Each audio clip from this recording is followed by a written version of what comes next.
Hello and welcome to another exciting lecture for Introduction to Psychology.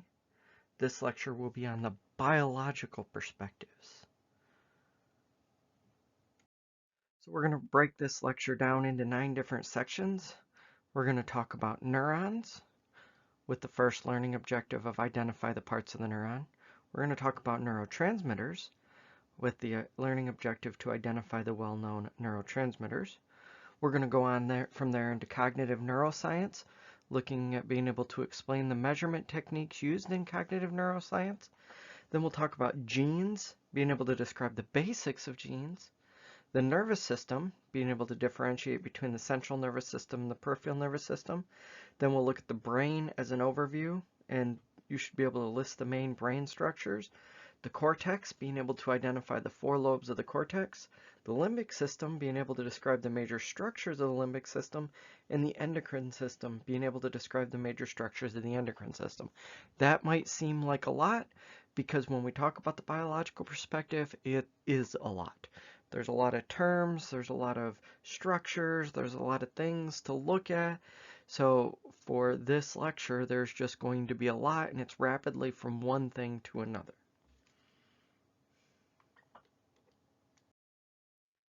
So let's start with defining neuroscience. Since we're looking at the biological perspective, we should talk about neuroscience. So neuroscience is an interdisciplinary field of scientific study that examines the structure and function of all parts of the nervous system, which includes the brain, the spinal cord, the network of brain cells. So it's going to basically be looking at the central nervous system, but even then the peripheral nervous system outside of that, but mainly looking at what happens within the brain and the other major parts of this nervous system to influence behavior. Well, that's when we'll throw in cognitive neuroscience into that. So let's get right into the parts of the nervous system. And you can't have a nervous system without neurons, because neurons basically make up the nervous system.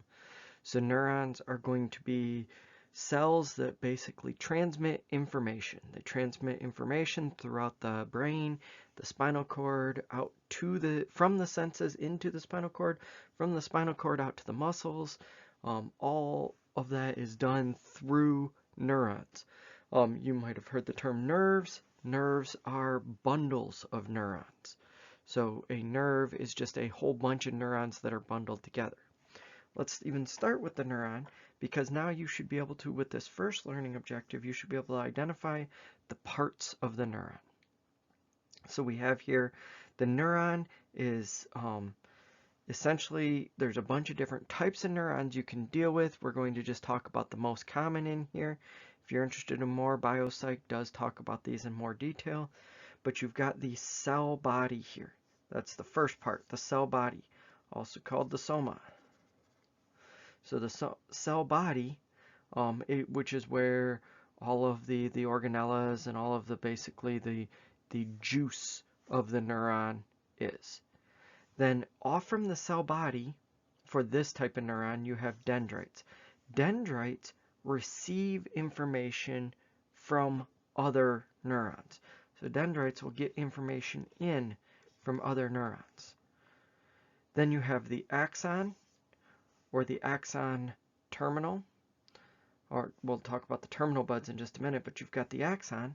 So the axon is this along the center, this thing that goes from the soma body to the terminal buds.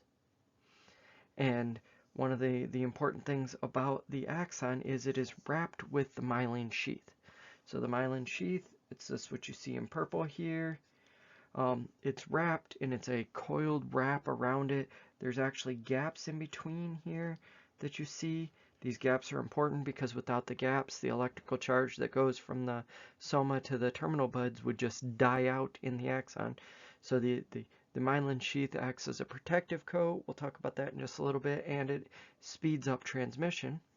Then at the other end, you get the terminal buds, and the terminal buds send information out after the electrical signal is passed on, and they send information out into the synaptic gap. The synaptic gap is the gap between neurons, and they send this information out, and this information they send out is neurotransmitters.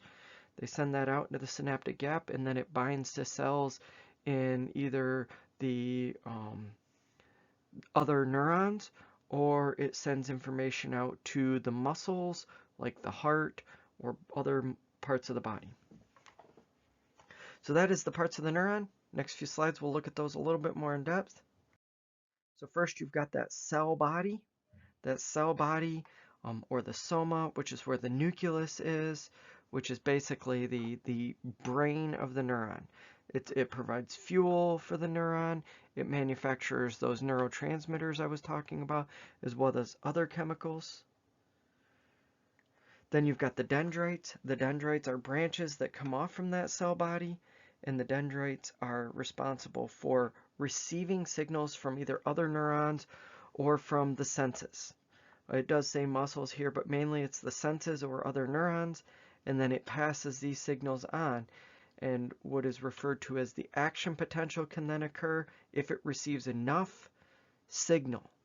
The easiest way, the breakdown of it, is if the cell body receives enough signal from the dendrites, the neuron will fire. And if the neuron fires, it's an all or nothing thing. It either fires or it doesn't. And if it fires, it then sends that information down the axon, which is that thread-like structure, and it carries that signal through from the cell body to the axon terminals or to the terminal buds. Very important is the myelin sheath, and this is a fatty material that, as I said, is coiled. You see here it's coiled. It's basically a sheath that's wrapped around in coils. It prevents interference from signals generated on other axons. It speeds up the signal of the traveling of the axon. And it is very important because, here's a quick aside, that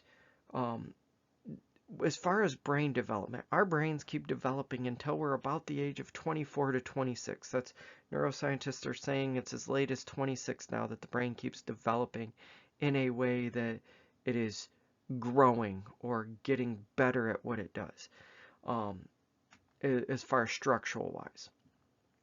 The last thing to develop is myelination, this myelin sheath that we're talking about.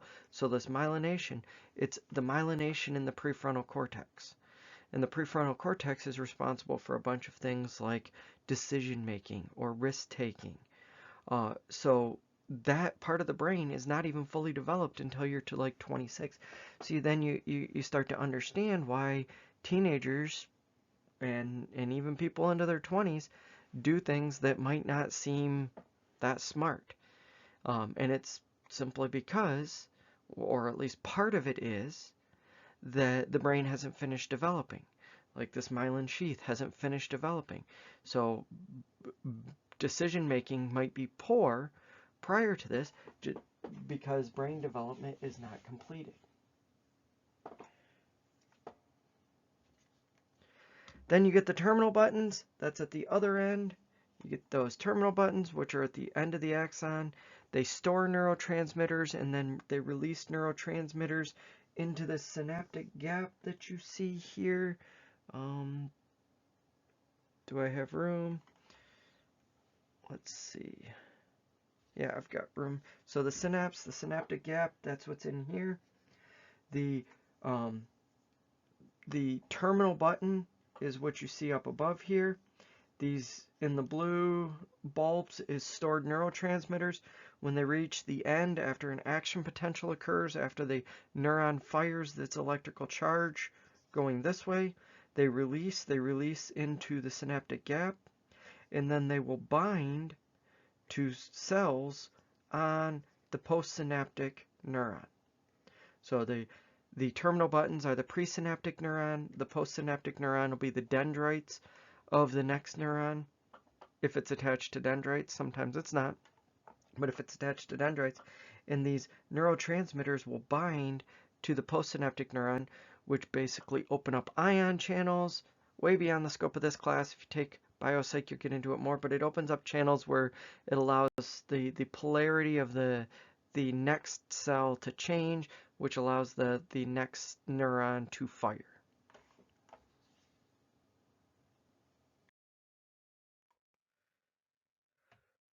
So kind of related to that, and I don't want to get too much into it, but the axon either has a negative or a positive charge outside of it.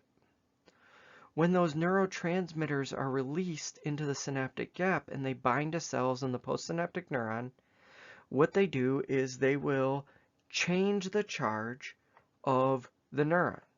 They change that charge, and by changing the charge, it allows for the next neuron to fire. And what ends up happening is an action potential occurs. So action potential is basically an electrical current generated when the positive sodium ions rush inside the axon, causing the inside of the axon to reverse its charge to change from basically negative inside to positive inside.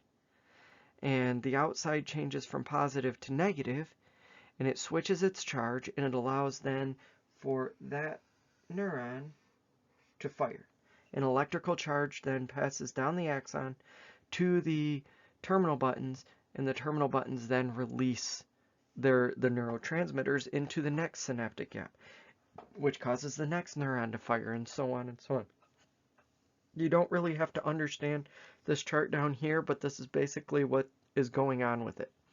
The neuron starts with a negative charge here. Then a threshold is reached, which causes the charge to flip from negative, which you see down here, to positive up here. And that's what that rising line here is it switching from negative to positive. And then it evens back out, and it goes back to negative, and eventually it comes back to where it starts.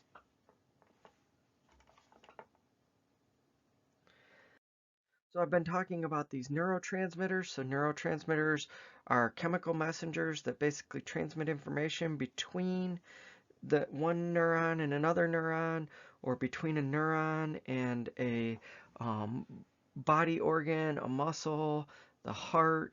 All of those are things that neurotransmitters will basically work with or cause to activate. There's excitatory and inhibitory transmitters. Excitatory transmitters will increase the firing of neurons.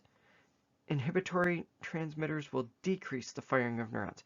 It doesn't increase how strong neurons fire or how weakly or any of that, because again, like I said before, neurons either fire or they don't fire. They don't have a strength in firing. They either fire or they don't fire. What can change is how fast they fire, how rapidly they fire and get back to resting and fire again. But they can't, this doesn't increase how hard or strongly they fire. This just increases the chances of them firing. You can have both inhibitory and excitatory transmitters in the synaptic gap at the same time, and they're basically competing against each other. The inhibitory ones are trying to keep the neuron from firing. The excitatory ones are trying to increase the chances of it firing, and if there is basically more excitatory, if there's enough excitatory in contrast to the inhibitory, then that neuron will end up firing.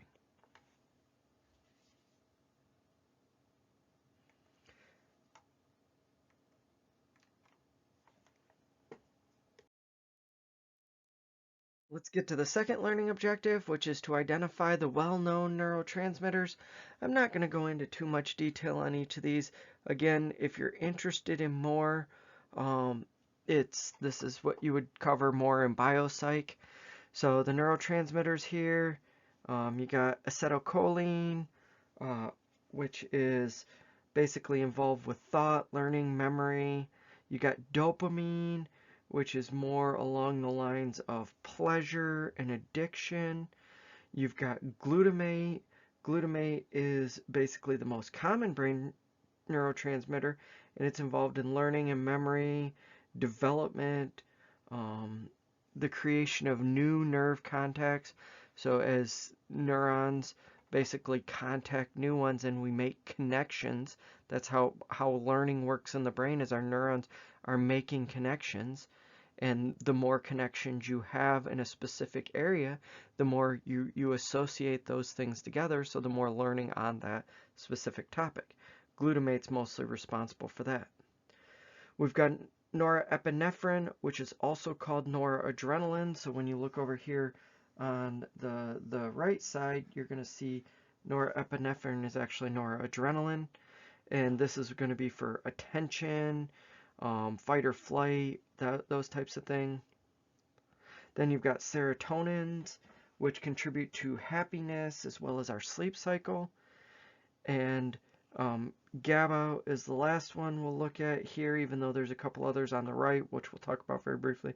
But GABA is the other one that's very common, and it basically is involved with focus and anxiety, those types of things. You notice I didn't mention adrenaline because adrenaline falls under the noradrenaline category. So norepinephrine it's close enough related that it's not worth really going into the separate.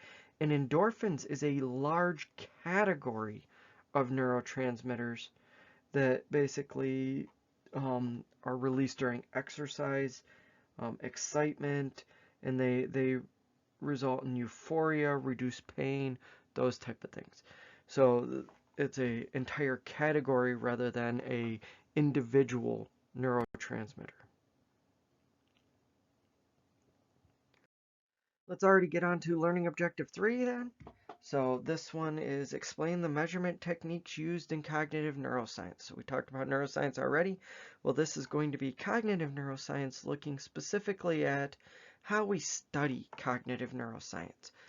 So one of the things we talked about in the last couple weeks is how there's been shifts from looking at what's going on inside the brain, but without the ability to actually look inside the brain just by self-reports of what's going inside the brain, to behaviorism.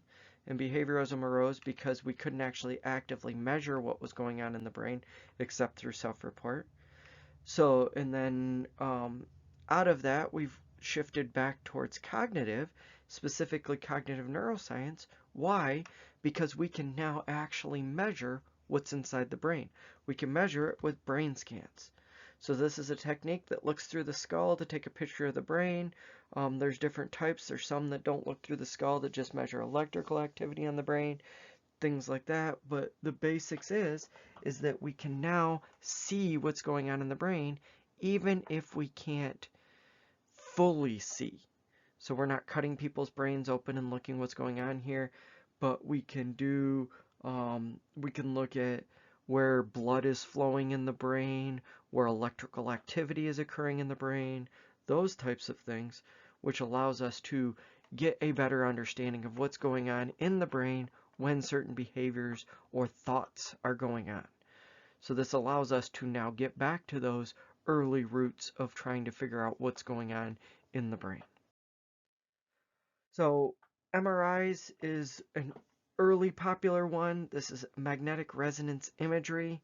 And what happens here is a non-harmful radio frequencies are passed through the brain, which produces incredibly detailed pictures of brain structures.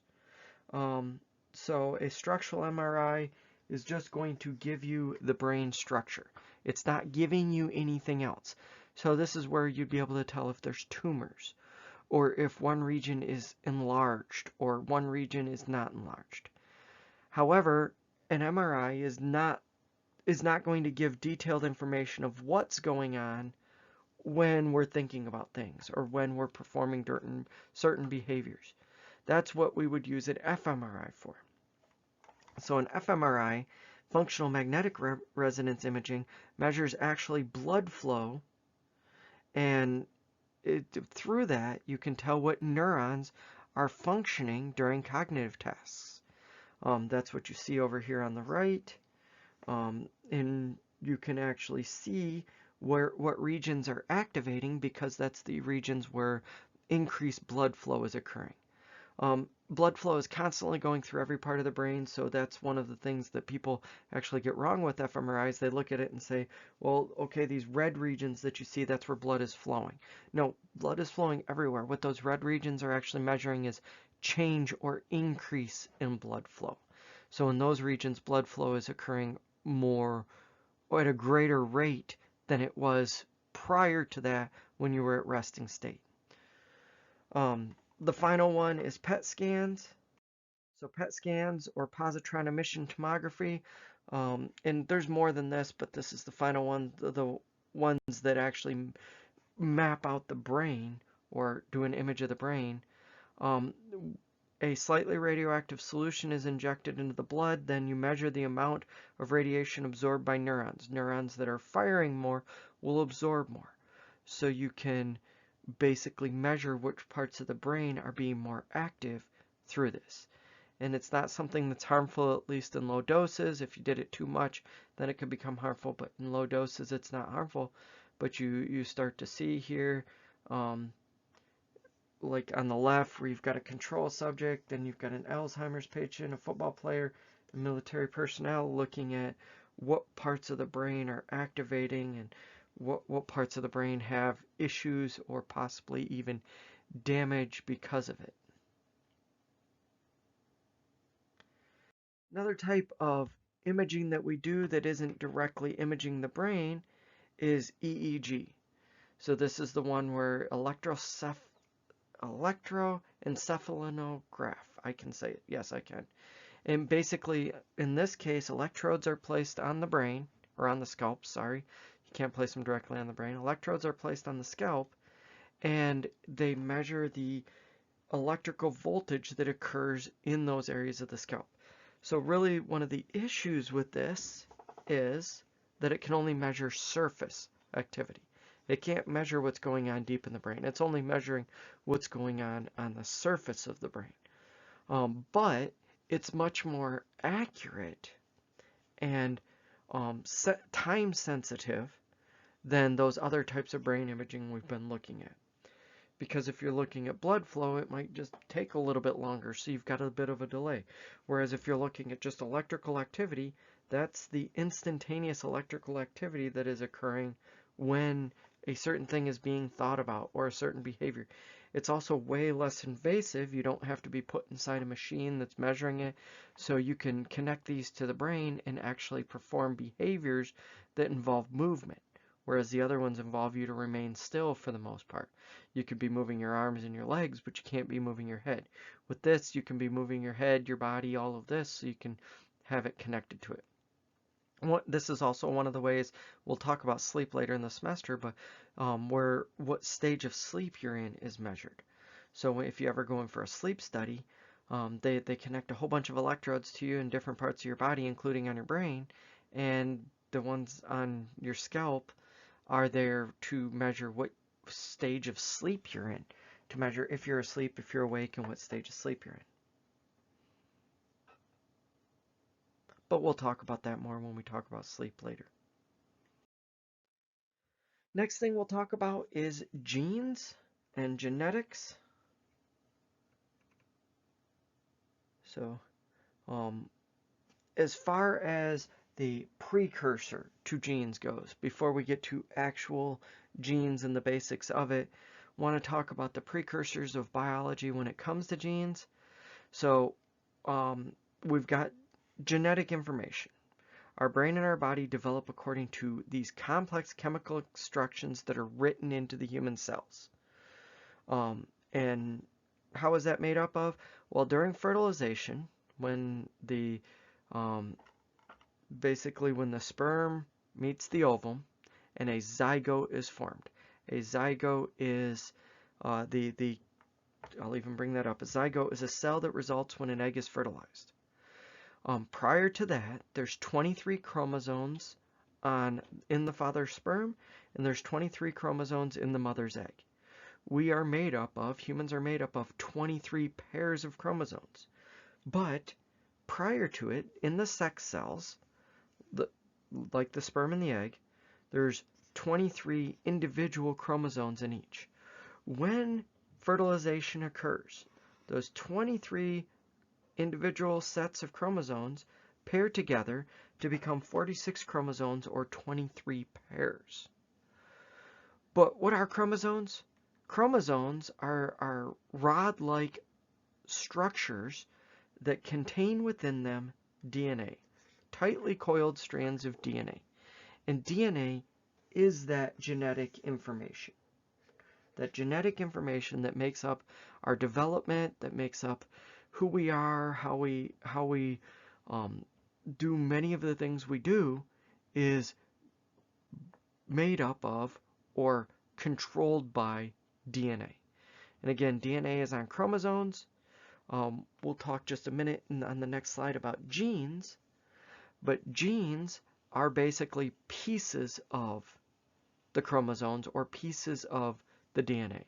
So we'll talk about that in just a minute, but how this is made up of is these chromosomes are made up, you have 23 pairs of chromosomes, you get 23 from each parent, and that composes our DNA. So DNA itself, so this is describe the basics of genes. So we're getting to this. We've got our DNA is basically a ladder. It's made up of 4 chemical base pairs. Genes, on the other hand, and just talk about real quick, you've got these base pairs. We're not going to go into too much of it, but A, C, T, and G, you can take a bio class to do more of that, or bio psych to get more of that. But the point is, the whole point, what is going on with DNA, is that this DNA will split apart temporarily. We will have amino acids that will bind to this split apart DNA, and it will form proteins. And these proteins that are formed, and they break off from that, and then the DNA comes back together, but these proteins that are formed basically shape what makes us up, what makes up us. That's the easiest way to explain it. So the genes are specific segments that contain the instructions for making those proteins.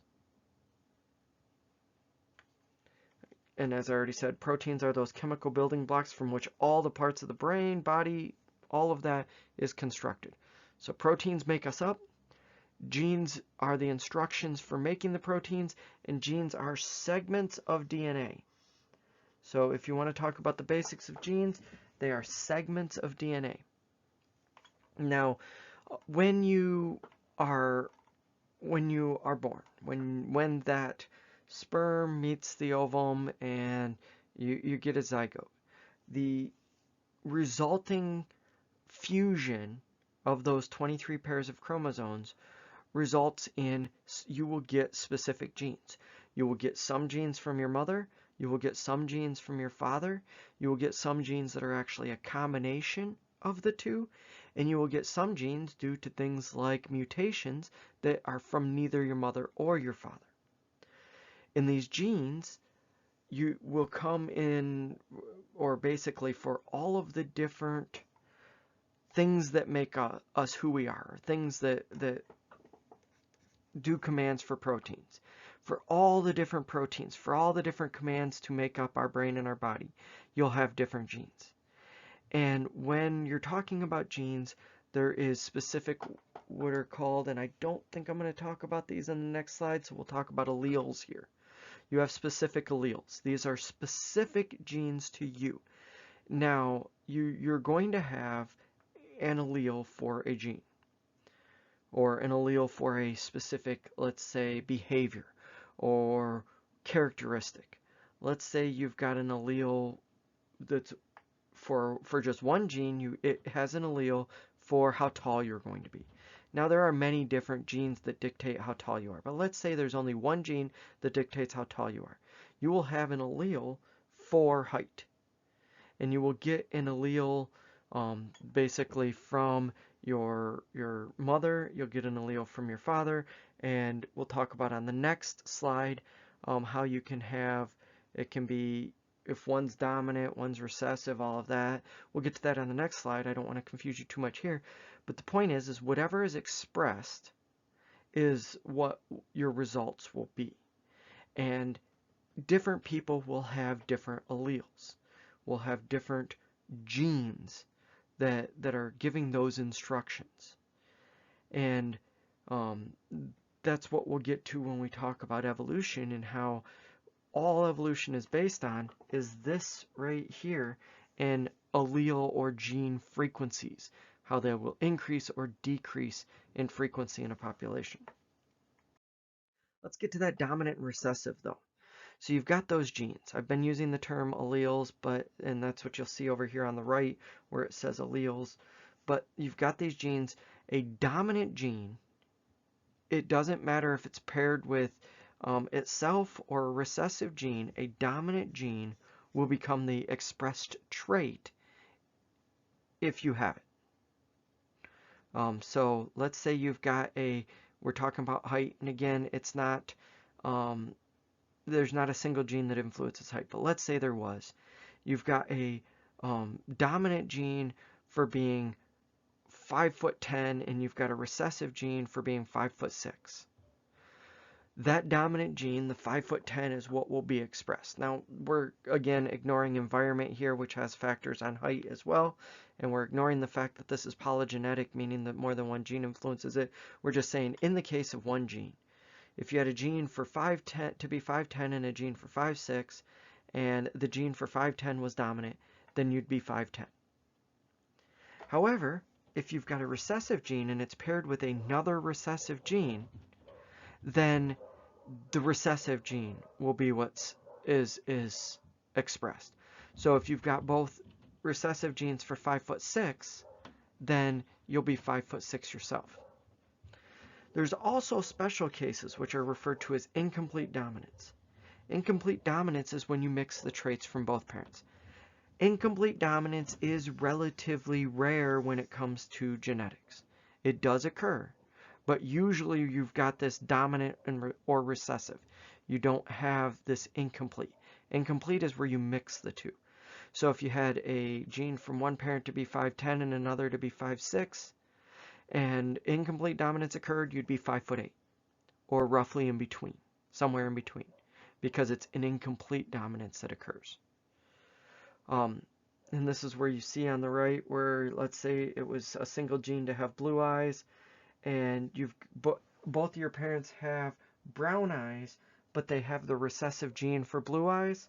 So dominant for brown, recessive for blue, dominant for brown, recessive for blue. Then you've got a 25% chance of getting an AA and having brown, a 25% or a 50% chance of getting both alleles, but because brown is dominant, you'll have brown eyes, and you have a 25% chance of getting both recessive genes and having blue eyes. So there's still a chance. Now, that's not exactly the way eye color works, and there's more to it than that. It's always, when we talk about biology, we have to say, okay, here's a really easy example for something that is in actuality or in fact very complex. Because very rarely do we just say there's one gene that causes this, or very rarely is it a normal dominant versus recessive that we're talking about. Because for some genes, we've been talking about a recessive and a dominant allele, but for some genes, there can be 10, 15 different alleles, and these 10 to 15 different alleles come in different, basically, categories. And a allele that might be recessive to a different allele that's dominant might actually be dominant to a different recessive allele. So it's the actuality is it's much fuzzier than this, but this is the easy way to explain it so that you at least get an understanding of the overview of what is the basics of genes and genetics. The next thing we're going to look at is the nervous system, specifically the peripheral nervous system and the central nervous system. So that is the two divisions of the nervous system. You should be able to differentiate between the two and know what the difference is. So the central nervous system is made up of the neurons located in both the brain and the spinal cord. So it is just the brain and the spinal cord. The Peripheral nervous system is all of the other nerves throughout the body that are not in the brain or the spinal cord. I said this already, but nerves are basically bundles of axons and dendrites, so nerves are bundles of neurons. So differentiate between the two. Central nervous system is in the brain and spinal cord. Peripheral nervous system is all of the other nerves in the body. So let's talk a little bit more about the peripheral nervous system, because we'll talk about the central nervous system in a little bit, but let's talk about the peripheral nervous system. So again, the peripheral nervous system is going to be the outside of the brain and spinal cord, and it's what's going to carry information from the senses to the spinal cord, from the skin and the muscles, all of that from the sensory neurons into the spinal cord. And then it's going to take and do information from inside the spinal cord. So it might be coming from the brain, it might be just coming from the spinal cord, because there's what's called interneurons in the spinal cord that connect the neurons or the nerves coming in from the senses to the nerves going out to, like, the muscles, for instance. So the peripheral nervous system includes those coming in and those going out from the spine. One of the big differences, one of the big things that differentiates the peripheral nervous system from the central nervous system is that neurons in the peripheral nervous system that are damaged, that are cut, can regrow or reattach if severed or damaged. So if you get a finger cut off, you can reattach it, and you might not have full sensation back in it, but you can get most of sensation back in it. That is a big difference between that and the central nervous system, in that damage to nerves and neurons in the central nervous system, such as damage to the spinal cord, can result in permanent injury because they won't regrow or reattach. And there's actually a reason for that, and it's one of those interesting things in neuroscience that they're starting to be able to treat spinal injuries, because what they found is what is going on is there's a type of cell in the spinal cord in the brain that basically holds together the neurons in the nerve cells. It's a structure-like cell, and it's different in the central nervous system than it is in the peripheral nervous system. And in the central nervous system, when you have damage, those cells that are basically the structure, they rebuild in such a way that they form scar tissue. And that scar tissue prevents the neurons from reattaching or regrowing.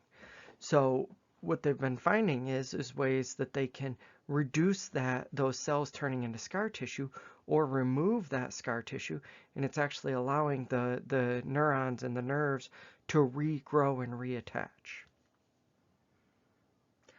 As far as the peripheral nervous system, there are two subsystems of that. There is the somatic nervous system and the autonomic nervous system. And within the autonomic, there's the sympathetic and the parasympathetic divisions. Let's get to those. So first is the somatic nervous system. And the somatic nervous system is what you typically think of when you think of the nervous system, when you think of nerves. These are nerves that are going to connect from sensory receptors and through afferent, they're what's called afferent neurons. Through afferent neurons, they send information from the senses to the spinal cord. Then the information at the spinal cord is either sent to the brain, and then it comes back from the brain, and or can be both. It's either sent to the brain, or what's referred to as interneurons, which you see right here. Interneurons connect now to efferent neurons. Efferent neurons are the ones that go from the spinal cord to, for instance, the muscles, and they tell the muscles to move. So when you've got a reflex is where that interneuron is taking over. It's not giving the brain time to process the information. It's straight up, the information is going to the spinal cord and then straight back to the muscles, or straight to the muscles and telling the muscles to move. In purposeful thought, it goes to the brain. It'll go from the afferent to the spinal cord to the brain back to the spinal cord to the efferent, and the efferent will tell the muscles to move. And that can be pretty much automatic as well, or nearly automatic, like when we walk or run, and it's a normal, regular thing where we're not actively thinking about. However, that being said, you've got it's still slightly slower in response than a reflex is, because a reflex doesn't have to process that going to the brain. Now let's talk about the other part of that, which is the autonomic nervous system.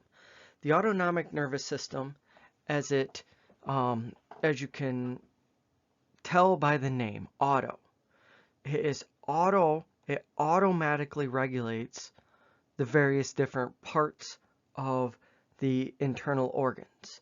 So it's going to regulate heart rate, breathing, blood pressure, digestion, hormone secretion, all the other functions that are related to that are related to automatic functioning. These are things outside of conscious control. So the somatic, it's in conscious control, with the exception of course, those reflexes we were talking about. Though with enough effort, you can counteract even reflexes. It just takes purposeful effort. A big example of this is we have a reflex to let go of something that's hot. However, if you pick up something that's hot with the intention of moving it to someplace else, you can override that reflex to automatically let go, and you can carry it for however long you need to, even if it causes you to be burned. Even if it would cause blisters, we can override those reflexes that would cause us to automatically do things. However, this is the opposite side of that. The autonomic nervous system, it is very difficult, if not impossible, to override and control. It's possible if you have a racing heart rate to try and relax yourself, but really you're not controlling the heart rate, you're controlling how you feel, and how you feel is actually what's causing the fast heart rate. So you can't actively slow it down. There is some ways to go about it, but that's beyond the scope of this class. Within the autonomic nervous system, you have the sympathetic and the parasympathetic divisions. The sympathetic division of the autonomic nervous system basically triggers when you are threatened. When you have anything challenging, physical or even psychological stimuli, it increases arousal. I've got fight or flight here, but there's actually 4 F's that go into the sympathetic nervous system. Fight, flight, freeze, and the other one's sex. And it's when you are put into a state of heightened physiological arousal caused by the activation of this division.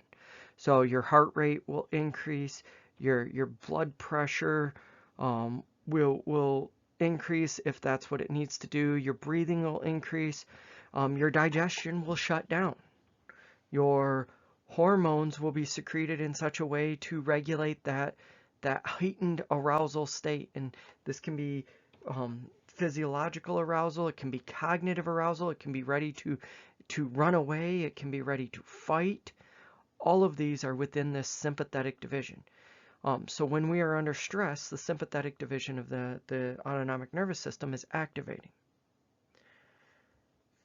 This can be good when you're in a situation like that. It can be very bad if it is prolonged. So if you are under prolonged stress, the sympathetic nervous system keeps activating. You've still got this high blood pressure. You've still got this high heart rate. You've still got your digestion shut down, things like that. So the other side of it is the parasympathetic division of the autonomic nervous system returns the body to a calmer, relaxed state. It returns digestion to normal, all of that. If you're under extended arousal, the parasympathetic division won't activate correctly, and you can have bowel issues. Some people who are under extreme amounts of anxiety have IBS. That's because of this. because their sympathetic division is staying active. They're staying in that fight, flight, or freeze situation, and they're not getting back to resting. Now, in a normal situation, homeostasis, the sympathetic and parasympathetic systems work together to keep the body's level of arousal in balance for optimal functioning, whereas when we need it, we can get that heightened arousal. When we don't need it, we go back to normal. And under normal circumstances, this homeostasis works and there are no issues. However, the issue is that people who are under this heightened arousal for extended periods of time, they can have many different issues arise as a result. I already talked about what's on this slide, so I don't really have to spend much time on it. Just note that you've got these sensory neurons. So how a reflex works is you've got these sensory neurons that whatever it is that's triggering the reflex, such as this time pain from the heat, you put your hand on heat, the information goes to the brain, then the interneurons send that information to the motor neurons and tell the muscle to pull away. There's still information that goes to the brain. You still are told that, hey, that's hot. But the hey, that's hot doesn't even register in your brain until usually you've already pulled your hand away. The pulling your hand away is an automatic reflex that happens without conscious control, without you having to think about it and do it, which saves you from being burned worse than you would be from just the brief amount of heat.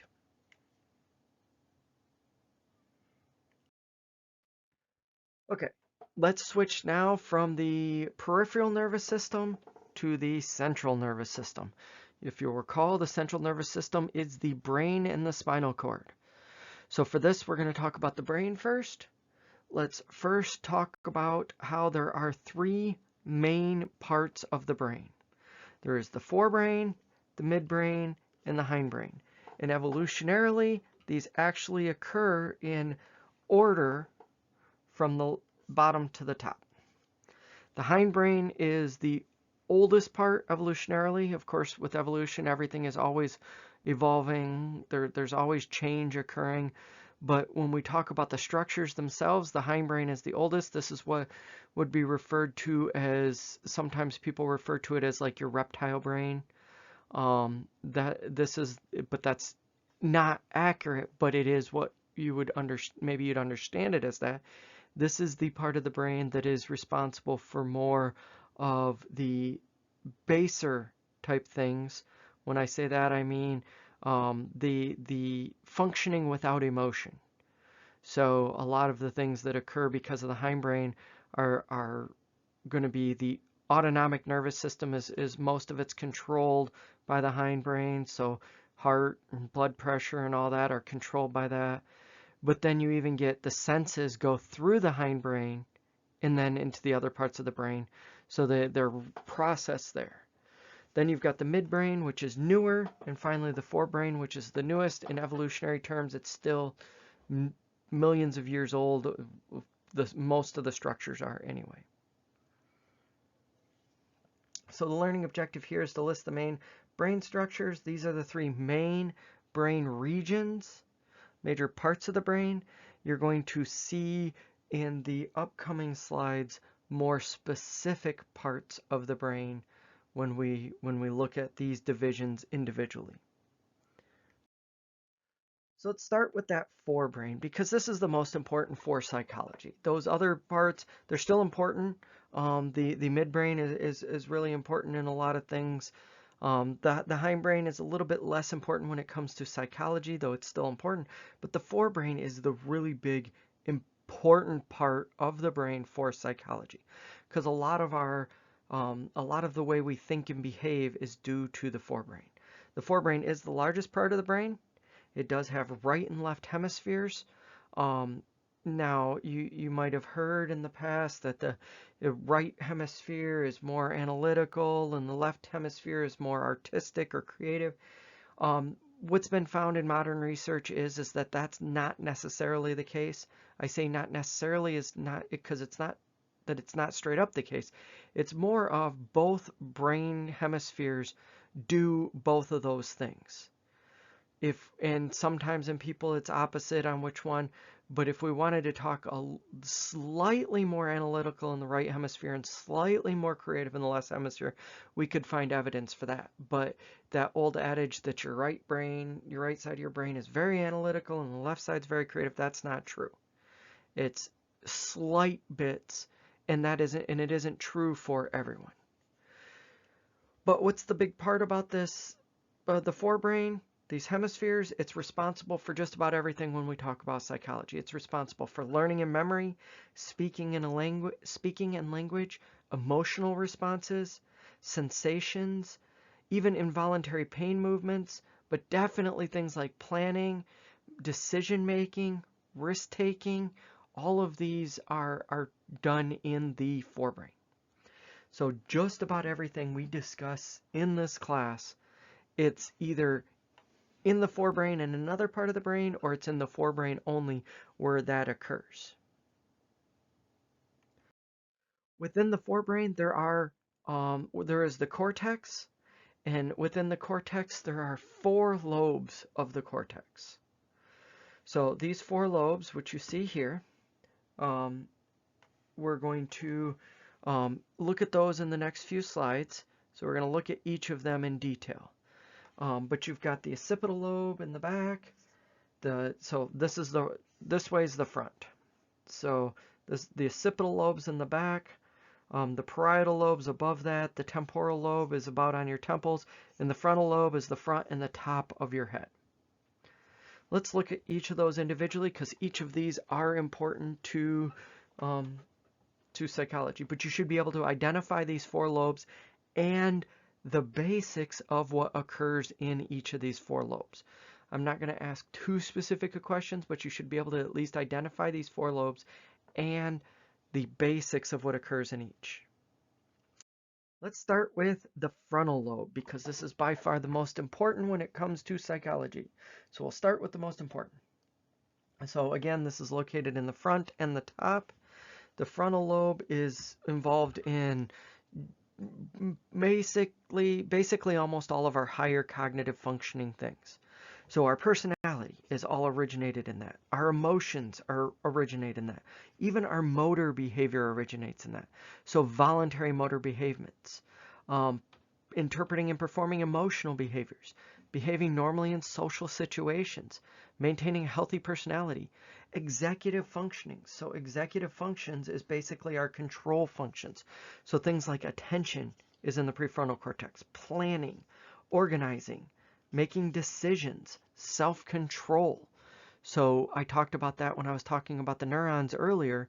So you get a chance to finally see that. I said that the brain develops until we're about 26, and the last part of the brain to develop is myelination in the prefrontal cortex. That's part of the frontal lobe.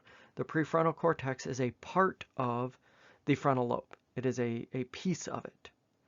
So it is, and that is where all of those executive functions occur. So you can kind of see again why teenagers do dumb things sometimes. It's because that part of the brain is not finished developing. And memory is in the frontal lobe as well. So as you can see, just about everything that we look at as main functions in psychology have, at least in part, occur in the frontal lobe. So this is going to be the thing that's I would say, the most important. Let's look at a case where someone had an issue with their frontal lobe. So if you've never heard of Phineas Gage was a railroad worker, and basically he was doing work and an explosion occurred because they were clearing debris to do railroad tracks. He was helping lay railroad tracks, and a rod weighing 13 pounds was driven through the front of his brain, and he survived. So as you can see in this picture here, this is about how it went through his head, and again, he survived. And basically, it changed his entire personality. He went from being someone who was calm, collected, friendly, to being someone who had emotional outbursts, problem-making decisions, He didn't experience any of this before the accident. Now, you could say that having a metal spike driven through your part of your body would drive you to be emotional after that, drive you to possibly drink it to excess, because that's something he did after, those types of things. But even accounting for that, he went to an extreme with emotional outbursts and decision making. He made a lot of very poor decisions after that. So and really, we know now, didn't know then, but we know now that part of his prefrontal cortex was likely damaged with that spike going through the brain, and that affected those emotions and that decision making. So we also know this from other cases where frontal lobotomies have occurred, which is a surgical procedure in which part of the frontal lobe is cut away from the rest of the brain. It has occurred in some humans for various different reasons, like tumors and whatnot. But usually when they're doing animal models, if they remove the part of the frontal lobe in animal models, those animals make poor decisions after that.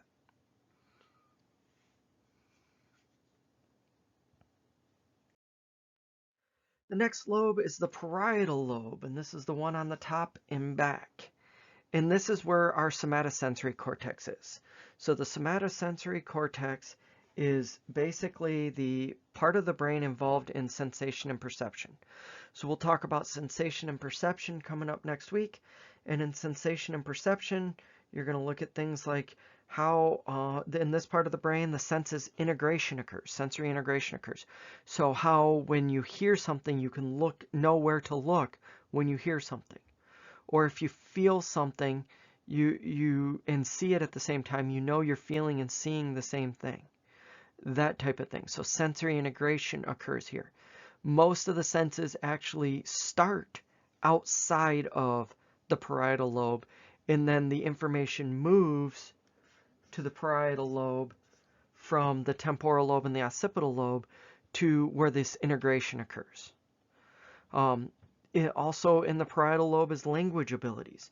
So we'll talk about the Broca's and Wernicke's area, and how we process language, and how we not only process language coming in, but how we basically code language going out. This is where visual and auditory attention occur. So whereas attention to task occurs in the frontal lobe, attention on a visual object or a sound we're hearing occurs in the parietal lobe. Memory also occurs here. You remember it occurred in the frontal lobe. It also occurs in the parietal lobe. And our numerical processing, counting, occurs in the parietal lobe. So the parietal lobe is also important for cognition. All of them are important, but this one it's not as important for the higher cognition, but it's still important for cognition. The next lobe is the temporal lobe, and this is on the temples here. The temporal lobe is where mainly sound is processed. So sound that we have coming in, so it's where the auditory association areas are. It's going to basically transform the basic sensory information such as noises into sounds, into recognizable auditory information such as words or music. So what's going on here is vibrations are hitting your ear. We'll talk about sensation and perception later and talk about that a little bit, but what's going on is vibrations are hitting your eardrum. The sound waves are vibrations. They're hitting your eardrum. It's causing certain sensory things to fire in your inner ear and into your basically sending electrical impulses into the brain. That's all the sound is at start. It's electrical impulses. Then depending on what activates in the temporal lobe, it is transforming those electrical impulses into understandable sensory information, and it's doing it automatically, very rapidly. The only reason you can understand what I'm saying is because your temporal lobe is processing that information into proper sensory information for you to understand. Very similar to that, the occipital lobe in the back does the same thing for vision. It is where the primary visual cortex is, and it is what basically takes the electrical signals that are coming from the eyes.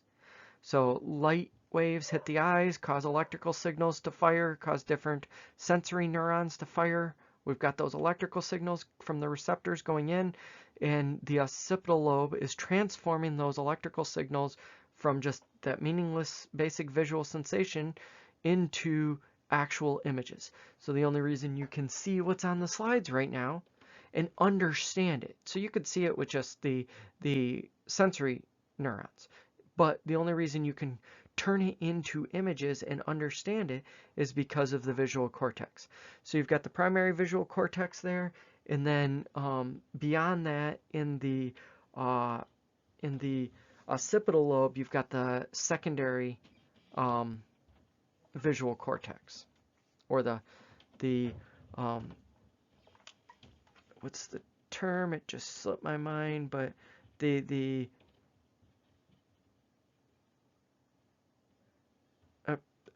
somatosensory cortexes, but it's the secondary when it comes to visual is there.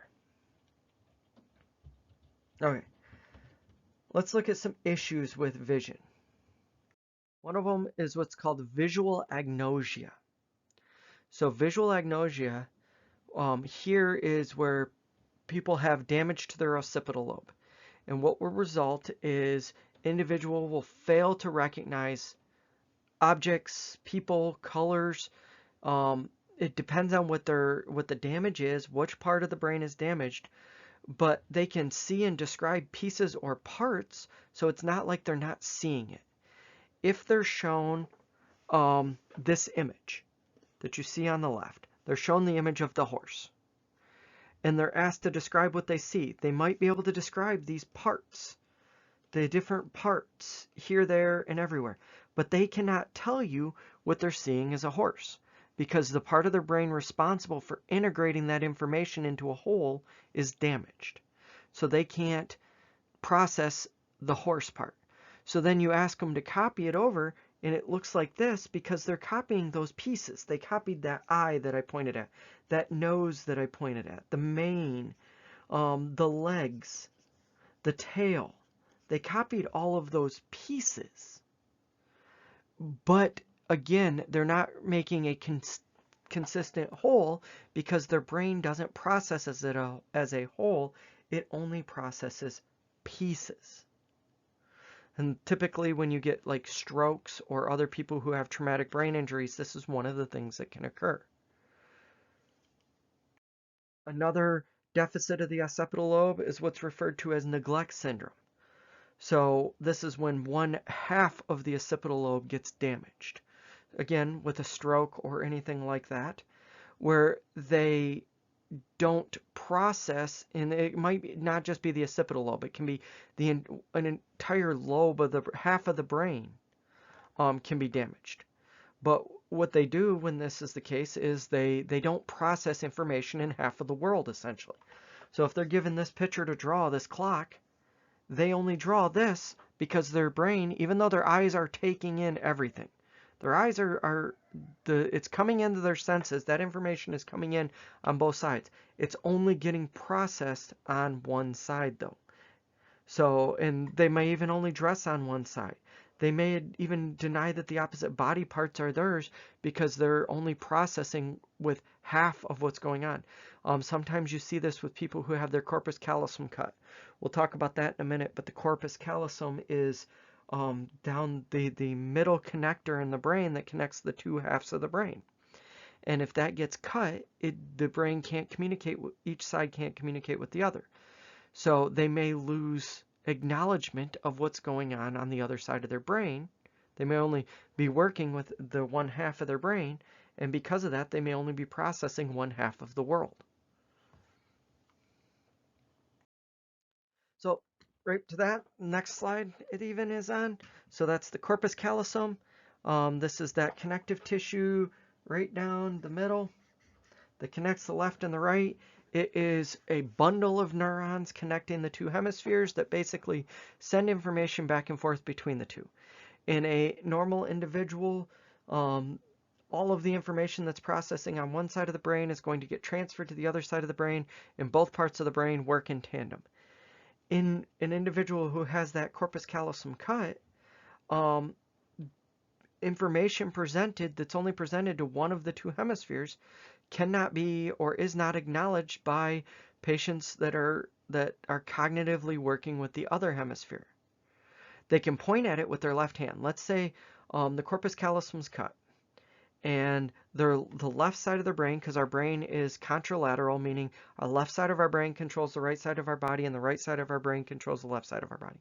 Let's say the left side of their brain is the dominant side of their brain. That's the side of their brain they communicate with, all of that.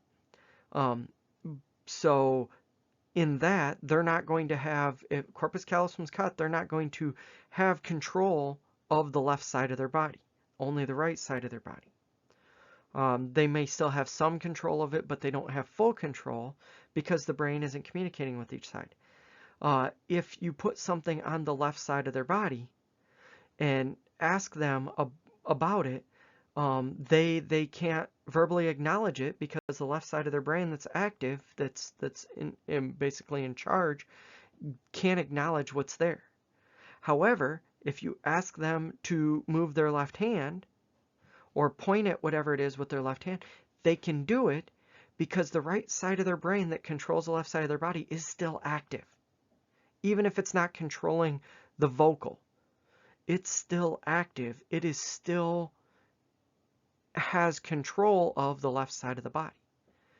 So it is something that the two sides of the body aren't working in tandem when the corpus callosum is cut.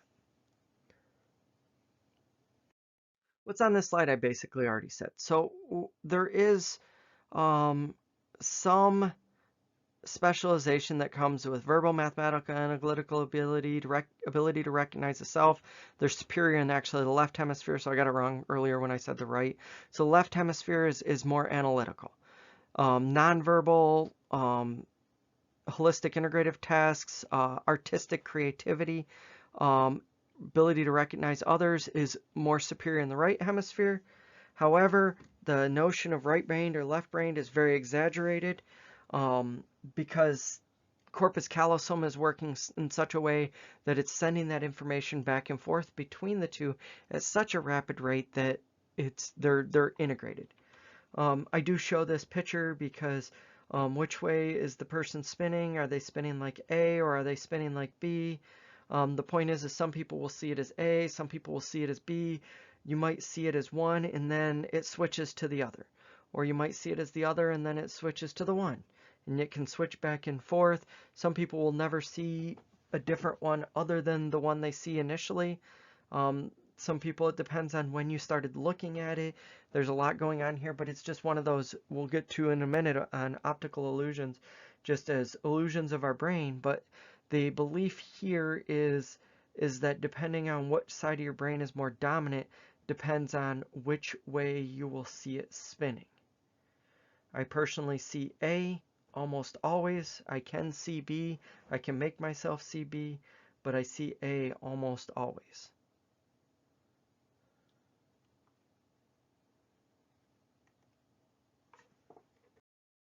Next learning objective is describe the major structures of the limbic system. So we're now going to talk about the limbic system. So, and then we'll finish up by talking about the endocrine system and then just a quick midbrain, hindbrain.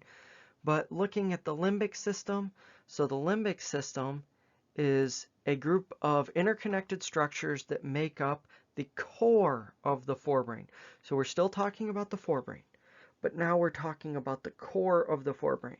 So this is the core that's kind of around the midbrain.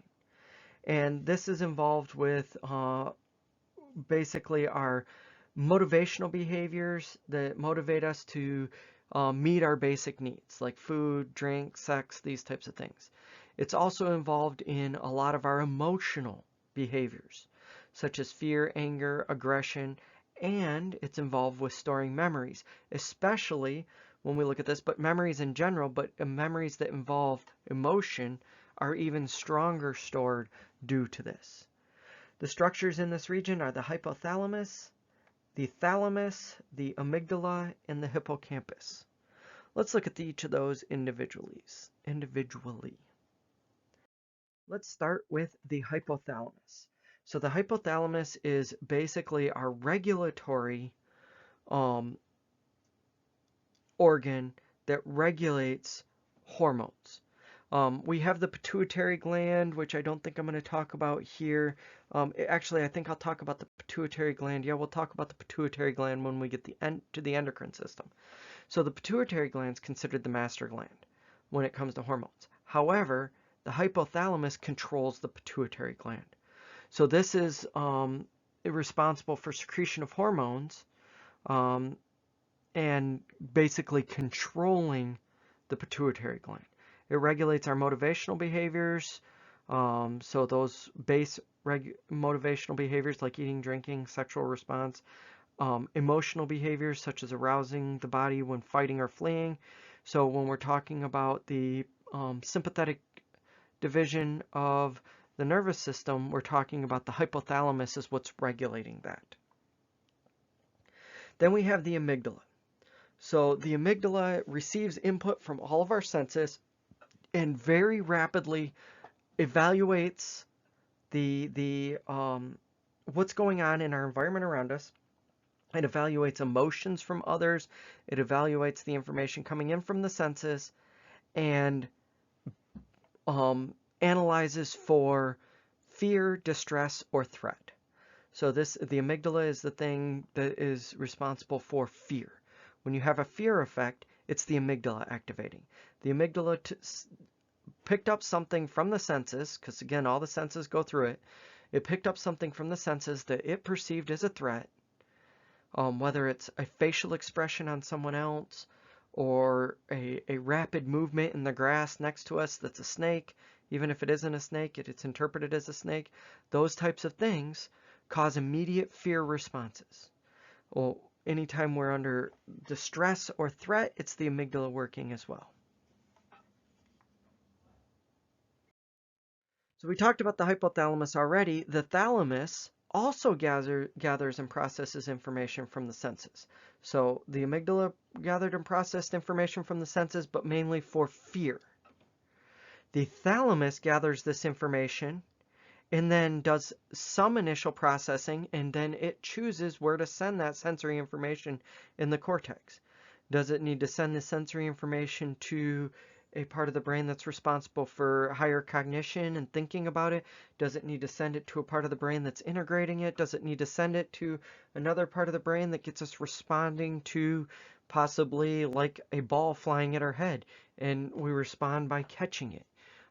The thalamus is what's basically in doing some initial processing and interpretation of the sensory information coming in and sending it to the appropriate region of the cortex. The hippocampus is involved in memory. So especially fleeting memories, it puts basically, it takes, and we'll talk about memory coming up in a few weeks, but the hippocampus is basically responsible for taking information that's in our short-term memory and putting it into our long-term memory. And taking information out of our long-term memory and putting it into short-term memory. Both of those. The hippocampus is involved in both of those. So we'll talk in a couple weeks when we're talking about memory what damage to the hippocampus looks like for memory. But the hippocampus is probably the most important structure in the brain for memory because it is what allows us to store long-term memories. Without a hippocampus, you wouldn't be able to store any memories. You'd only be able to think about what you're currently thinking about. As soon as that goes out of your head, you will never remember it again, because that hippocampus is what's putting that information into long-term storage normally. So that was the limbic system. The next is the endocrine system. The endocrine system, so the learning objective here is describe the major structures of the endocrine system. The endocrine system is basically the system that's responsible for the release of hormones. So it's made up of numerous glands throughout the body, from the testicles or the ovaries to the pancreas, to the thyroid, to the pituitary gland, to the pineal gland. All of these are various different glands that release hormones into the body. So the pituitary, the pancreas, the thyroid, the adrenal glands, the gonads, The gonads being the testes or ovaries. Let's look at those. First, we've got the pituitary gland. The pituitary gland is the posterior part, or the rear portion of the pituitary gland, regulates water and salt balance. That's really big important for the body because our neurons rely on salt to process. Sodium is that I talked earlier about how you get that action potential that occurs in neurons, and how that, because the charge changes from negative to positive with the neuron, well, how that occurs is due to sodium. So the pituitary gland is regulating the water and salt balance in the body, which helps regulate that. The anterior part of the pituitary gland is important for just about everything else when it comes to hormones, and that is it regulates growth, it regulates it controls all of the other parts of the endocrine system, and the hormones released in the other parts of the endocrine system. So it is called the master gland. The pituitary gland is called the master gland because it controls all the other glands. The pancreas is responsible for sugar in the bloodstream, insulin, all of that. So those with diabetes, it's an issue with the pancreas, whether it's releasing too much or too little insulin. That's a part of what's going on with the pancreas. The thyroid, which is located in the neck, regulates metabolism and how much fat we store versus how much fat we burn. So somebody with an issue with their thyroid may have issues in either direction. They may have issues of storing too much fat, or they might have issues of storing too little fat. I have a colleague, and she looks anorexic. Everyone who would look at her would think she is anorexic. She is not. She has an issue with her thyroid, so she has the body of someone who is anorexic. Because of that, she has many health issues.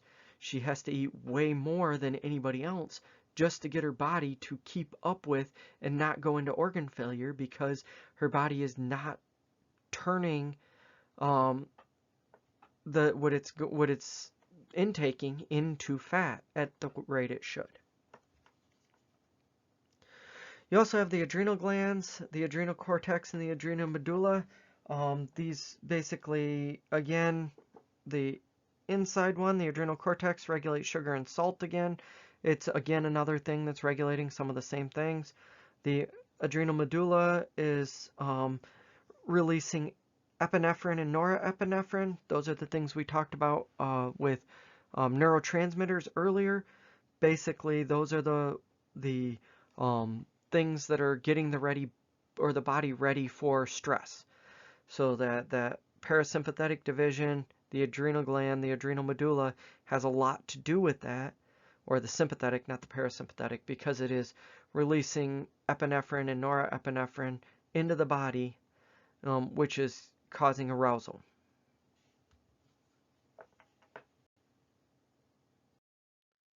And then the final is the gonads. So the gonads are, again, the sex organs. In males, it's the testes. In females, it's the ovaries. So in females, the ovaries produce hormones that regulate sexual development, regulate ovulation, regulate the growth of the sex organs, and regulate sex drive. Males, on the other hand, produce hormones that regulate sexual development, production of sperm, growth of the sex organs, and, again, sex drive.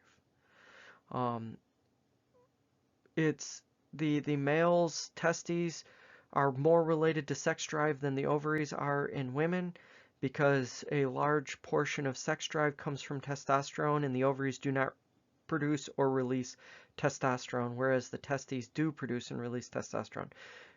Women still have testosterone in their body. It's just there isn't that extra organ producing it, so they don't have as much testosterone in their body.